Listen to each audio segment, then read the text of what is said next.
Get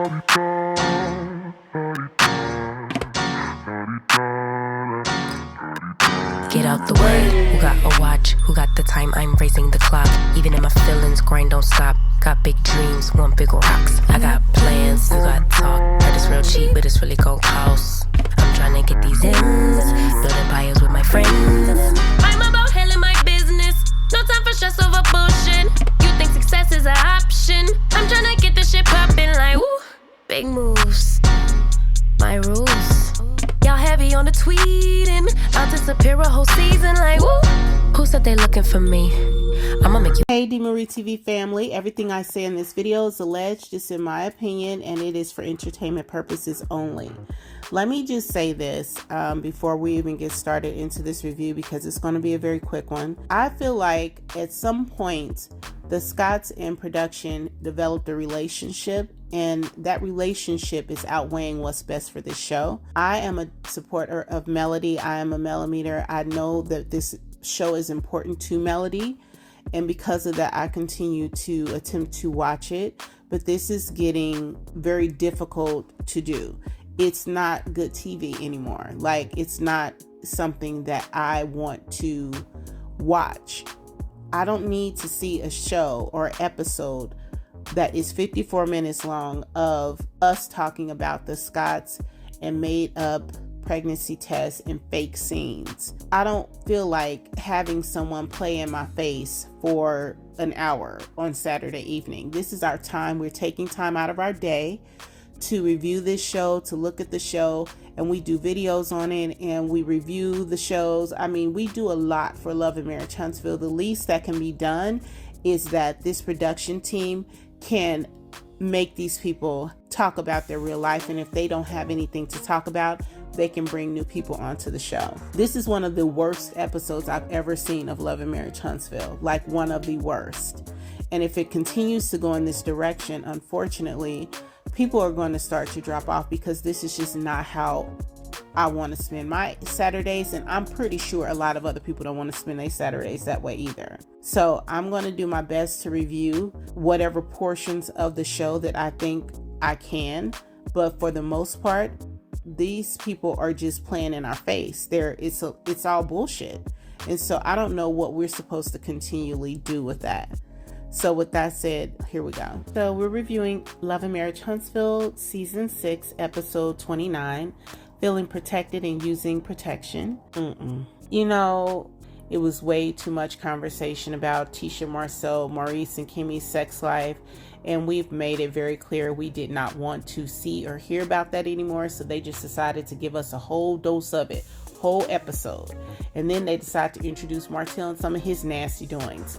I'm just not overall here for it, but I'll give you, my review. So they're picking up at dinner. Courtney and Stormy are late and they have chess with them. They give this excuse about their flight being late, and in their confessionals they basically are expressing that they really didn't want to be there, but as what I've been saying about Stormy all along, if you didn't want to be there, don't be there. If you don't want to do something, don't do it. If you don't want to interact with someone, don't do it. Stop being passive aggressive and just hold firm to what you are. If you this big paid boss and you don't need Love and Marriage Huntsville and you was made before you got there, then why are you showing up? You don't need the money according to you. You don't get along with any other people? Why are you there? Just saying. So they come in with this excuse, acting like they really don't want to be there. Everybody makes their plates and they immediately start talking about Kimmy and Maurice and their situation. And Kimmy is saying that she believes what Maurice said came out wrong. And Maurice is saying he was just caught up in a joke for Carlos. And everybody who's seen this and who's watched this knows that's not what happened. If you saw the two of them on Fox Soul, when Fox Soul questioned them about what Maurice said, Kimmy tried to take ownership of all of it and put it on herself. But now she's feeling unprotected. So it's just a bunch of nonsense. Mel asked the appropriate question. Is that what you feel in your heart? And they didn't address it. And that's the problem. Things did not, you can say things come out wrong all day long, Kimmy, but if that's what's on his heart and that's how he truly feels, nothing's going to change. And that's how that man truly feels, because we were all there and we watched it. It wasn't about a joke with Carlos. It wasn't. And she knows that. We know that, and she knows that. So as far as I'm concerned, Kimmy feeling unprotected is up to Kimmy. If Kimmy wants to feel protected, she as a woman has to figure out how to do that, period. There is nothing about Maurice that says protect her. It never has said protect her with regards to Kimmy. She's always been the person that he utilized in the marriage, but there has never been a situation or a time where it looked as if he was protecting Kimmy. So the next piece of this scene is this clown, Martell, who looks awful, I might add. He has black circles under his eye. He looks horrible. I have never, ever seen Martell look this bad before. He looks like he has been through absolute hell, and it is well deserved. He's sitting at the dinner table with his hand up under his chin with this wedding ring on, just waiting for somebody to notice, hey, everybody, look over here, look at me. I have my old wedding ring on. Talk to me about the old wedding ring. He's a disgusting, creepy, weird human being. It's not normal. The way this man behaves is not cute. It's freakish, and it's weird, and it's scary, and it's disgusting. Everything about him gives psychotic, crazy, lunatic ex-husband. Who does that? Who wears a wedding ring from their divorced spouse and the ex is in the room talking about wishful thinking?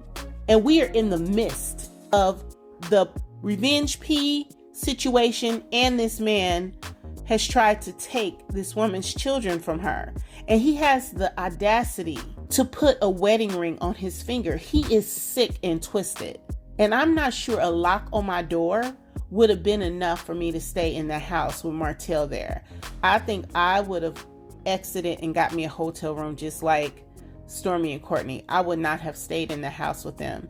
It's nothing that would ever make me reside underneath the same roof as Martell Holt again. He is sick. And as always, they try to get started in on the Mel and Martell thing, and Marceau steps in, and he says, no, we're not doing this. We're not doing the Mel and the Martell. We're not doing that. This is Martell Holt, Melody Rogers. And I would like to think that Marceau did that from an honorable space, but I think Marceau did that because he loves the idea of Mel and Martell not being together, honey, because he just gonna wait his turn and shoot his shot. That'll never happen, but listen, I think he is, out of this whole group, I think he is one of the people who is like, listen, I'm happy they ain't together. He does not get to claim her anymore. So that was that. So Stormy and Courtney are about to go pick up their babysitter, and Marceau asks, you want me to watch the baby? And Courtney says, no, he don't even watch his own kids. And then he repeats it as they're going further out the door. Someone asks, are you sure you don't want Marceau to watch the baby? He's like, no, he don't even watch his own kids, which takes us into this horribly long discussion about Tisha and this pregnancy test. I don't like for the production of this television show, the production team, to play in my face. And this is playing in our face. What they're doing is just completely just rude and disrespectful, in my opinion. People take their time out, in the effort to watch this show because they want to be entertained by reality television. And Tisha taking a pregnancy test on this show, knowing that she was never pregnant by her husband, so that they can come up with a fake storyline to talk about, is just not cool. It's not cool for us to have a whole episode of 54 minutes of just trash television. And that's, for me, that's what this was. It was trash. We got to talk about Kimmy and Maurice's sex life. And then we're going to go through a whole episode of a fake storyline about a fake pregnancy. It's just bull. This was never a thing, and they want to pretend that it was so that we can all be caught up in whatever mess they think we want to be caught up in, but nobody's checking for this. So I'm gonna give them exactly what it's worth. I'm gonna pay this whole situation dust. Tisha ain't pregnant, was never pregnant, never thought she was pregnant. Marcel knows this is a made-up storyline. He's going along with it. There's no gaslighting. There's no cheating. There's no nothing involved.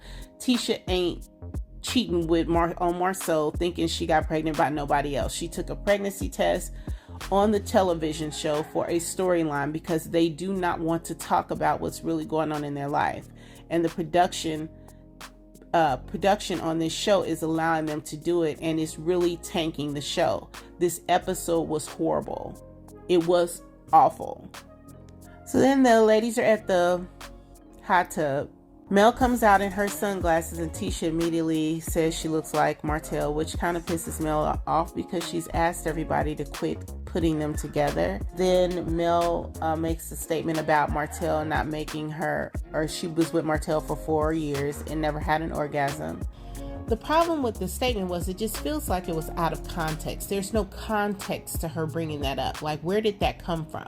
It feels like there may have been a conversation that was happening and it was cut out and production just kind of threw that in there. I'm not sure, but it just did not make sense for her to make that statement at that time because it seemed like it came out of left field, out of nowhere. And I just don't know like why that would have ever come up. So it was just weird. It was a weird place to put it, and it was no context as to why she was even there or having those thoughts in that moment.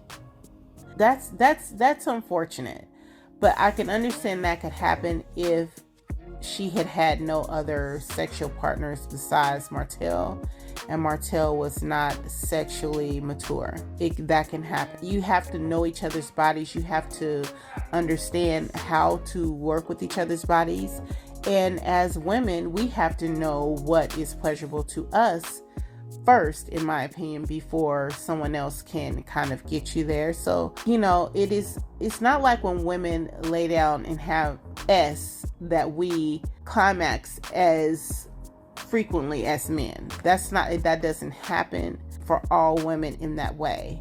It is something that some women experience a lot of and some women don't. You definitely need a partner that is sexually mature and wanting to understand what is pleasurable to their partner.